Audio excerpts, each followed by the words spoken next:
Welcome again to Evangelizing Eastern Orthodoxy, where our goal is to understand Orthodox doctrine and worldview in order to communicate the gospel to our friends. My name is John Diacos, and we're here with part two of our chat with Panagiotis Kantartzis, who is the pastor of the First Greek Evangelical Church in Athens. He's also written an excellent book for those who wish to know more about Eastern Orthodoxy entitled A Christian's Pocket Guide to Eastern Orthodox Theology. Well, I think we need to move on because I did want to talk to you about the Orthodox way of salvation as well, to try and clarify that for people as well. So, within Eastern Orthodoxy, what is the way to be saved? Which again may be the wrong way to ask that kind of question, mightn't it? What Yeah, does salvation look like in Orthodoxy? yeah.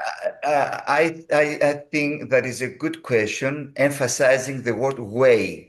Yes, That for the Orthodox, it's not like it's a way, it's a journey. yes.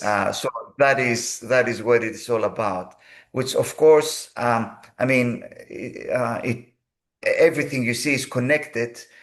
If the way to know God is through this mystical union, then and if salvation at the end, like even so the final goal is not to understand but to be united with God, which is basically salvation, which is deification. Mm. So how do you get there? I think it is important to um, think about like when we talk about salvation as Protestants, we tend to start with the fall, with the problem, Hmm. which makes sense, is logical. Mm, mm. Okay, there is a problem that had to be solved, and okay, here is the way that God solved the problem, and okay, now this is what you're supposed to do. For the Orthodox, I think they go a step back, and in order to understand the notion of salvation, you need to go back to the creation. What are we created for? Mm. And what exactly creation means?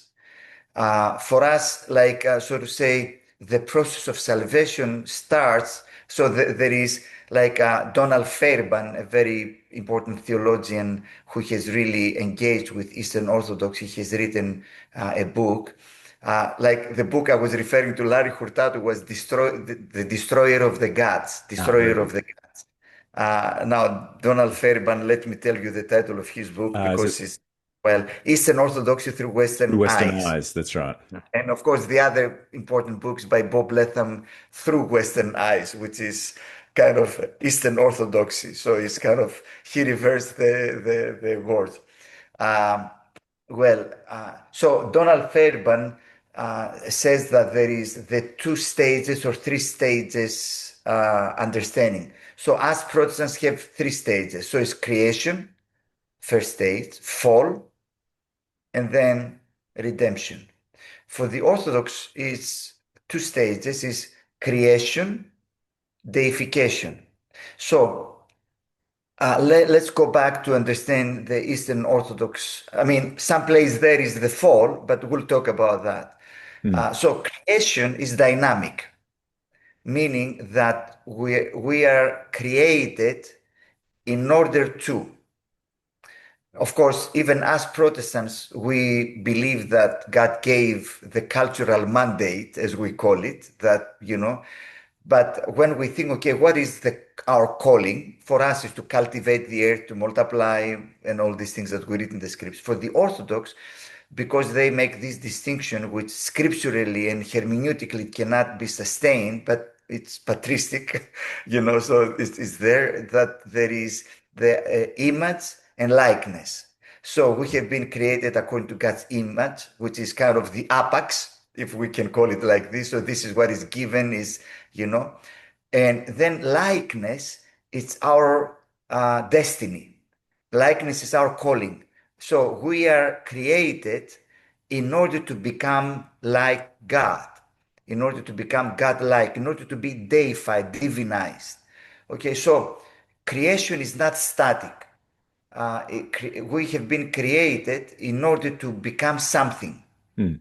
So there is a process of becoming. Okay, so the idea of becoming is very important. I mean, it's kind of an ongoing, again, apax and malon. Okay, there is an apax element. So there is the image, but definitely there is this ongoing, the forever thing, which is kind of a process.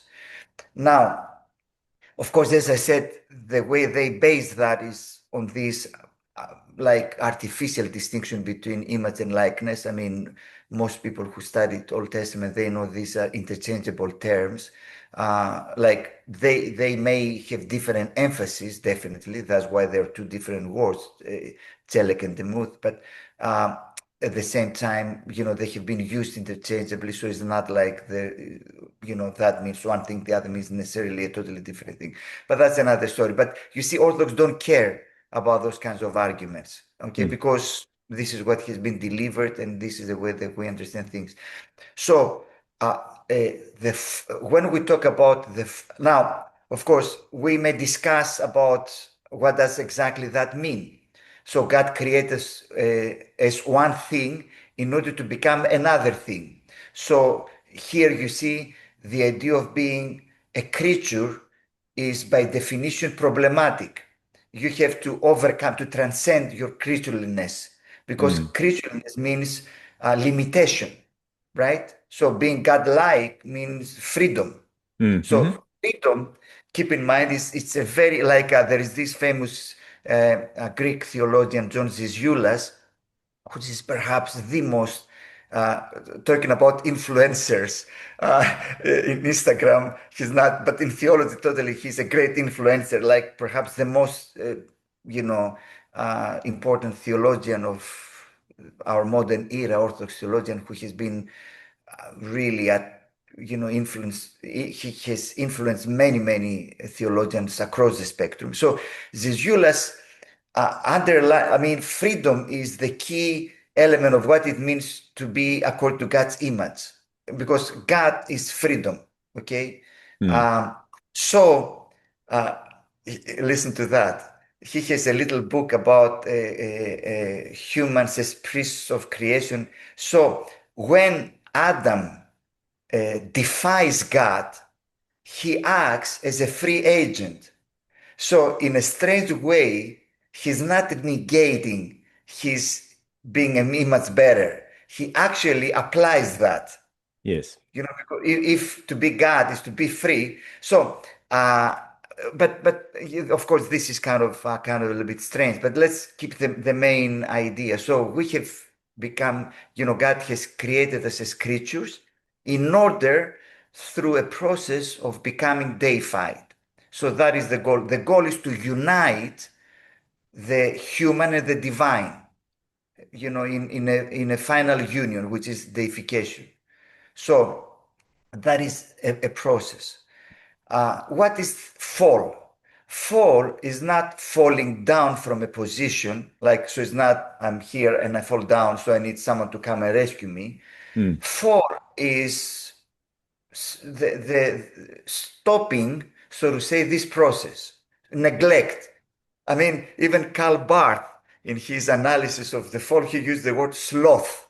Is being slothful, is just to not to actualize your potential or whatever you may call it. So that's the problem, okay, in a way. And so that we'll talk about, the fall and what Christ did and all of that. But salvation then is to get back on track in a way. Okay. So through a process that, we started the process, we stopped, and, now we need to get back on track to continue this process. All right.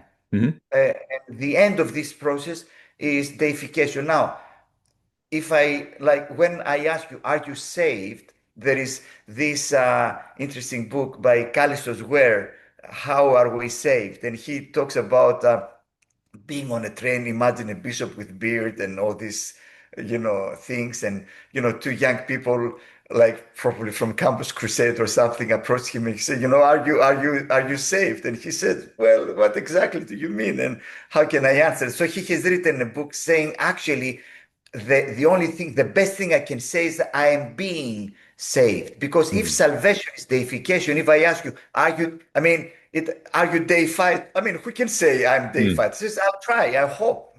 Yes. I'm in a process. So everything is a process.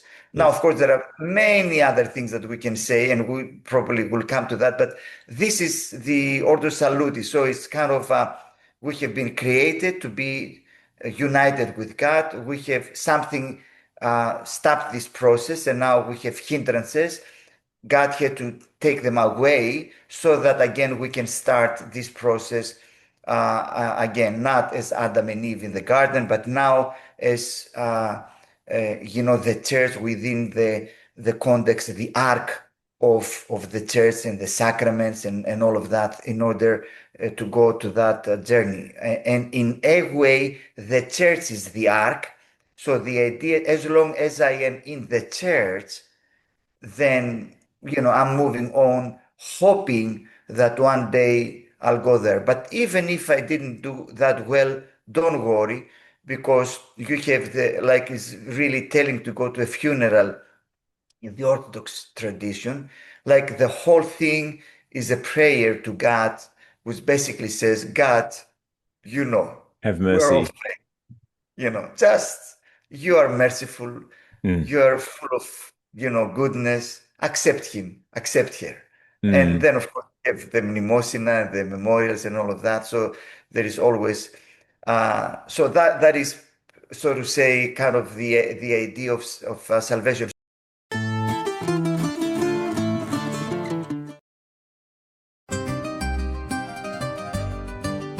There are 220 million people of Eastern Orthodox background across the world. They are our neighbours, our accountants and healthcare workers, and the parents of our children's friends. Yet many of us know little about Eastern Orthodoxy. Evangelising Eastern Orthodoxy is a free training course which equips you to understand Orthodox worldview and doctrines to help you effectively communicate the gospel. Each of the 8 modules features short video introductions explaining Orthodoxy, accompanied by practical evangelistic exercises. These are designed to be run in small groups at church or at home.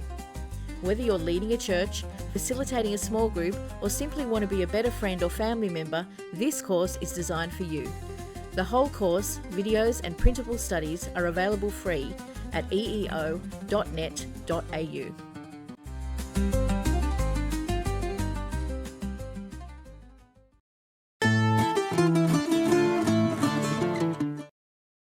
So many times when we go to evangelize or as I prefer to say, to offer gospel witness to our Orthodox friends, I don't know how much of like if in their ears what the gospel is really good news, because we need to say, no. It's like being you're a doctor. Is like somebody thinks that I just have a flu or just a cold, and you say, no, you have something way much more serious, life-threatening and stuff.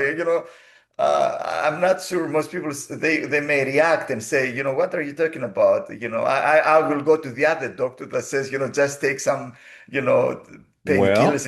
Fine. yes. That's true. And look, as a doctor, I'll tell you, it's I know of someone close to me who doesn't want to go and see doctors because you'll hear bad news. But Yeah, if you don't hear the bad news, then you can't get the cure. you're That's totally right. that's the You're issue. totally right. Yeah. And there are bad news. Mm. And I always say, I was once invited, there is a conference going on in Greece in every year where academics and philosophers, theologians, they get together, and we, the person who organizes that is kind enough to invite also Protestant, pastors, theologians to participate in that. So they asked me to talk about the doctrine of original sin and our Mm. understanding. And to begin with, it's interesting. And of course, many times you grow up in an environment is like the water, what like for the fish, what is water, right? Because so I lately realized that in Greek, we don't use the term original sin, but we use the term ancestral sin. Το προπατορικό αμάρτημα. Προπατορικό, not το αρχαίγωνο, like the original. There are two different words. Προπατορικό is ancestral. So it's Right. their sin that definitely affects me, but Right. it's not like I participate in that. And like talking about that, there was this question that I think is a key question. Uh, let me put it like this. You're a doctor. If you see the cure that is prescribed, you can understand better what is the illness, what is the problem. So, for Yes. example, the only thing you know is that this guy had to have a heavy operation, 7 hours, Hmm. and then he had to have how many rounds of chemo and stuff. And you say that, then when you see that and you ask, okay, what exactly do you think? Like if I come and say, you know what, he had like a cold, you say, are you kidding me? I mean, that thing does not explain that. So a key question is when you read the narratives of the cross, Jesus Christ came, and the scriptural witness is obvious. He came to die. He came to die, and to die in a very particular way. He didn't die of heart attack or something. He died being a court decided for him to die in the place of a criminal. So there is all this forensic atmosphere around it. So that's why we talk about that he took the punishment or the curse of the covenant, which is what? What is the curse of the covenant? I mean, go back to Deuteronomy 28, Leviticus 26 is punishments. It's not the curse that, I don't know, it's punishment. So he took on him the punishment of our sin. So that means that our problem is way much more serious than our Orthodox friends. They want to understand it. That, it's okay, a hiccup in our way, and somehow Christ came. And we're going here and there, but let me say that if now what I'm saying is that is not something that all Orthodox theologians will claim. Definitely, for example, the fathers, all of them don't agree with that, but this is quite popular among many modern Orthodox theologians. If the end of the process was the union of the human and the divine, what does that remind you? The incarnation. Yes. So this is the unconditional incarnation, that Christ would have been incarnate, no matter, I mean, so it is not the response to our fallenness, but it was supposed to be the culmination of our process of salvation. But now, instead of having it at the end, so this is God offers us what we're supposed to accomplish by ourselves, to unite the divine. So he says, okay, I'll come and do it. So now Christ gives us his benefits. And again, where do we get them? In the church, through the sacraments. Yeah. So I would say that the key, we may differ in many things with our Orthodox brothers and sisters and friends, but the key obstacle is ecclesiology. As Protestants, we have a very generous ecclesiology because we don't identify the body of Christ with a visible expression of it. So it may sound Platonic, but it's useful, like the invisible and visible. And of course, that comes out of our history as Protestants, because going back to Luther's time, there was just one church. And of course, it's very easy to maintain one church, killing whoever disagrees with you, because many people say, it's the Protestants. Of course, there were many people who thought differently, but they were burned as heretics. And so you maintain being one church, same, So, and all of a sudden there is something else. So, okay, what is it?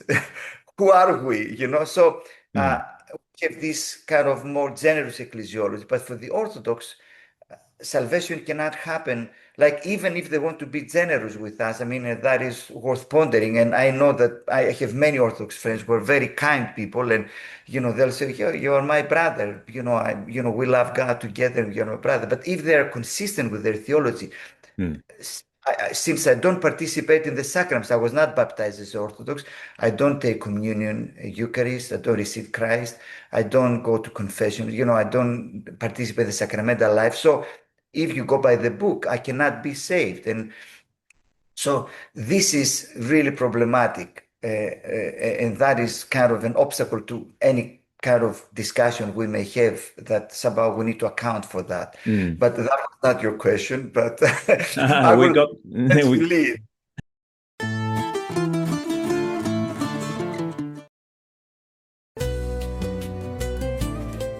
Certainty for Life, an invitation to Eastern Orthodoxy, is a compelling exploration of faith, assurance, and the search for peace with God, written especially for those from an Eastern Orthodox background. Drawing on personal stories, biblical teaching, and the wisdom of early church fathers, the book addresses the deep longing for certainty that many experience in their spiritual lives. In Australian Presbyterian, Mark Powell writes, "Certainty for Life is a book which I hope will, by the grace of God, make a profound and far-reaching impact. It is a book to buy, read, and then give prayerfully away. Certainty for Life comes highly recommended." Certainty for Life is available in print, ebook, and audiobook at certaintyforlife.com.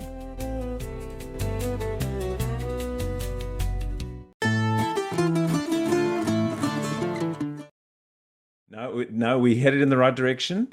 What I wanted to pick up, though, was what you mentioned just before, because it's one of the questions that you suggest we ask our Orthodox friends in your book, and that is, why did Jesus die? And more particularly, why was he crucified? And Yes. I think that is a very challenging question. It's a helpful one because, again, it's one of those starting points. Unlike the secular West, where you have to go to the beginning and say, well, Jesus was a man who lived, and yes, he did die, he'd existed. And for Orthodox people in general, they will accept, yeah, of course, well, this is what we do at Easter. Of course, Jesus died and rose again. So let's start with that. But why? Why was it necessary? What was it that was so bad that required this cure, as you put it? Yeah. It's not only how bad it was, but what was the nature of the problem as well. Yes. Because for the Orthodox, and of course we need to elaborate, and we don't have the time, the consequence of the fall is mortality. Yes. Is the primary thing. Of course, even mortality for most Orthodox is not a punishment. Is the natural result, the natural consequence. So if you are away from the source of life, you die. That is, there is a very particular problem with this idea if we don't see it as a God kind of inflicted punishment.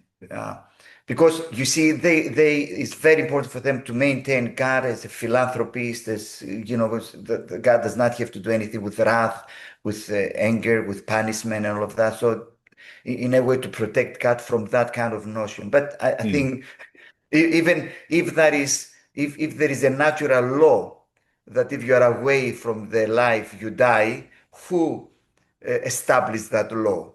Who is the lawmaker? God is. So perhaps, you cannot escape. But if we go that way, there is a very particular problem, and that is the devil. Why the devil is still alive? If it is simply the natural consequence of being away. I mean, the devil and the demons, they went away, but they're still well and alive. Of course, they're not eternal, but they didn't die. They're not dying. They're not dead. So there is a logical, and there are some Orthodox theologians, they accept that there is a problem in that idea. So, I mean, we cannot avoid even reading the book of Genesis. I mean, it's a courtroom scene that God calls Adam and Eve, and he pronounces his judgment. So, so what is the problem? Is mortality, or is guilt that causes mortality? If it's only mortality, then any type of death, if Christ was to take our mortality to defeat it, I mean, I would say that I don't know, you're a doctor, what was the most common cause of death at that era? I would say, okay, let's take the most common cause of death, because mortality is the issue, and identify and die of cancer, die of, heart attack, die of, whatever it was. And so say, okay, you know what? I identified, I came here to defeat mortality and die in a hospital or whatever, as most people died. I mean, there were no hospitals, but anyhow, you get my point. Okay. But why Christ? So not only why he die in this brutal way with all this blood and all this stuff, but why with that particular, which is the emblematic penal way for someone to die at that time and era. Okay, why that? Why is that? And I would say that that necessarily points to the idea of guilt that or punishment that had to be taken upon. So that is, I would say, of course, we can definitely elaborate that Christ died for us and in our place, not only for us, but also in our place. So he, as Tim Keller used to say in his sermons, that he died the death that we were supposed to experience in order to give us the life, his life that we didn't, so there is this kind of exchange. So Yes. this is the substitution. There is this exchange which Athanasius on the Incarnation, he talks about that. Ανταλλαγή, he calls it, like this, substitution. So he's not going all the way to talk about penal substitution in that sense, which frankly, I don't care about terminology as long as the structure is there and the understanding is there that Christ died in our place, like 2 Corinthians 5, he became sin so that we can become the righteousness of God. So that is so important there. And why it's important? And here I'll tell you why I like your book. Because this is not just a theological topic. It has immense practical applications. The idea of substitution, the idea of justification, the idea of the apax, once and for all, is so important because it gives us certainty for life. That's the title of the book, of your book, right? Yes. And that I think is really a key element, which is it's not now kind of a theoretical, okay, let's debate about these things. It has immense practical application as how you live your Christian life. Do you live your Christian life always in some sort of fear? Like my favorite story, and here is the gospel. Okay, here is the parable of the prodigal son. That is the way I would say the gospel to any friend here in Greece, any Orthodox friend. Here is the gospel, and here's what they're missing if they don't, what they affirm and what they leave out, right? So we all understand, especially Greeks, betrayal, like if your son says, like this is, so it's not necessarily a legal problem, okay? So I'm not saying this is the only metaphor or the central metaphor. Like here is betrayal, okay? So an exile, so he leaves the house, he betrays the father, he dishonors the father, so all these aspects are there. So he goes to be with the pigs and all of that, and he comes to his senses, and he thinks, and here is the gospel of religion. If I go back, at least I can work so that I can have rewards and eat food. This is religion. I'll go back and I have a transaction. I'll do this for you and you'll do this for me. Okay, and that's fair. And that is all he can think. So he walks back, and of course we read that the father runs to him. And here is the thing. Imagine if the father said to him, you failed being what you were destined to be an obedient son. But I will give you one more opportunity. For the Orthodox, the gospel is, I will give you one more opportunity. A better opportunity. Now you have been wise, more mature, like, okay, I'll give you the sacraments, I'll give you more help. You have the context of the church, blah, blah, blah, but I'll give you more opportunity. So you will work and we will see. We'll see how it goes. Let's start the process, okay? Handshake but you don't have a handshake. You have a kiss. And many times I say the kiss of the Father is what we mean when we say about justification by faith, is the apax. The Father at that moment, he says, I accept you as a son. You're not in a probation to see how you go, and you're not in a process. You are a son, period. 10 I will dress you the former clothes. I will give you, we'll have the whatever they ate.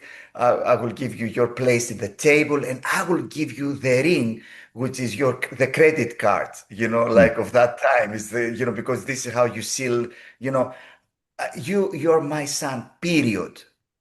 And that is a very different psychology. Like, of course, you have the older brother who knows about it. I'm here to serve you, and you didn't, But I mean, but let's forget the older brother and think about the two options. I mean, and what is gospel after all? One option is okay. I'll, give you an opportunity with baptism. Okay, you're again back on track now. You have, of course, Christ accomplish what you were supposed to accomplish, which is the unification of the human divine. And so you can eat Christ in communion, you can get grace and stuff, and, just participate in the sacraments, and, we'll see. So you talk to the bishop, Callistos, and the best thing he can say is that I hope. Yes. I'm being saved, and he has this other expression that, you live with this kind of fear till the time of your death, and Mm. so this is psychology. On the other hand, you have the son who has been embraced and kissed by the father, and everything changes. So Mm. this is the gospel. This is the certainty for life, and this is what I think is very important for us. Is not that we're going to promote Protestantism. No. I don't care about that. It's not to prove that we're right, you're wrong, but it's like many times I say, like these poor monks that they pray, we say the Kyrie eleison. We have this expression in Greece, το πολύ το Kyrie eleison, το βαριέται και ο παπάς, right? Because there are liturgies that you say Kyrie eleison, Kyrie eleison, Kyrie eleison, Kyrie eleison, that even the priest gets tired of it and gets bored. So this is the expression. So imagine if the only thing that Jesus prayed is that, Lord Jesus, have mercy on me, the sinner. If that is the only thing you say, that I'm a sinner, have mercy, I'm a sinner, have mercy, I'm a sinner, when is the time that we will say with Paul, but I have been accepted. Mm. I have Hmm. been given mercy. I'm a son, I'm a Mm. daughter. I'm celebrating that. That is the good news of the gospel. And that is, I think, what we are missing if we confuse the apax with the malon. If of course we all agree that, I mean, I was reading a novel actually, who said, I wish I was there the next morning. Mm. But I mean, of course, the prodigal son, when he became again the restored son, like next morning, I'll tell you my version. He woke up before anybody else woke up to prepare breakfast for everybody. Just say, Dad, I'm here. What do you want me to do? And Out then of he said, gratitude, yes. get some rest, and says, no, no, no, no. Tell me what, of course, it never ends, but it's so essential. So that is what they're missing when you don't have this Mm. penal aspect, which leads you to justification. If the only thing is mortality, so you give life, so now you go and live and see how it goes. But if there is no this declaration that you are justified, and you are my son, you are my daughter, now you belong to me, that it's gone, the debt is gone.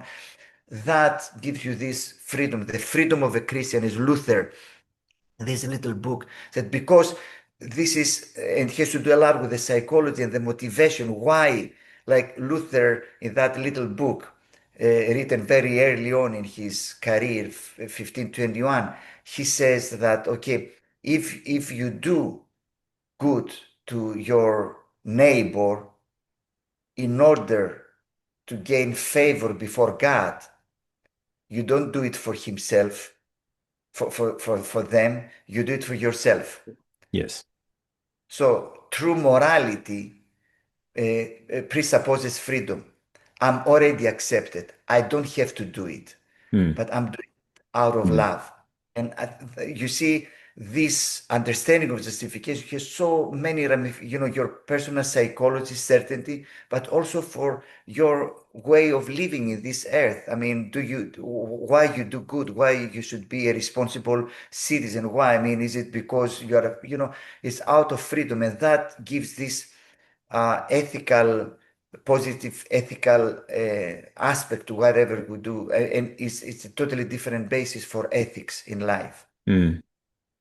Yes, well, you explained very clearly that the desperate need that everyone has of the gospel, and including our Orthodox friends, and how that in comprehending or in embracing the gospel, embracing the grace of God, that's the key to living an abundant life as well. Look, thank you very much for your time today. I think we have come to the end of our time. I'll just add in and tell people about the excellent initiative that you have started called the Evangelical Center for the Study of Orthodox Christianity, which people can find at ecsoc.org, exoc.org, ecsoc.org, where there are regular webinars with presentations from both evangelical and Orthodox scholars, which really help Christians understand the nature of Orthodoxy. And that will be helpful for people to look up and find out more. Well, thank you very much for your time today. John. I trust it's certainly been enlightening for me, and I trust it's been enlightening for everyone who's listened.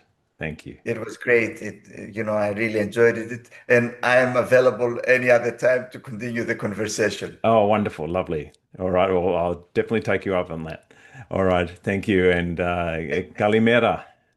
Kalimera, dude. Thanks for listening to Evangelizing Eastern Orthodoxy. Continue to pray for your Orthodox neighbors and friends, and seek to emulate Paul, who declared to the Corinthians, "We plead on Christ's behalf, be reconciled to God. He made the one who did not know sin to be sin for us, so that in him we might become the righteousness of God."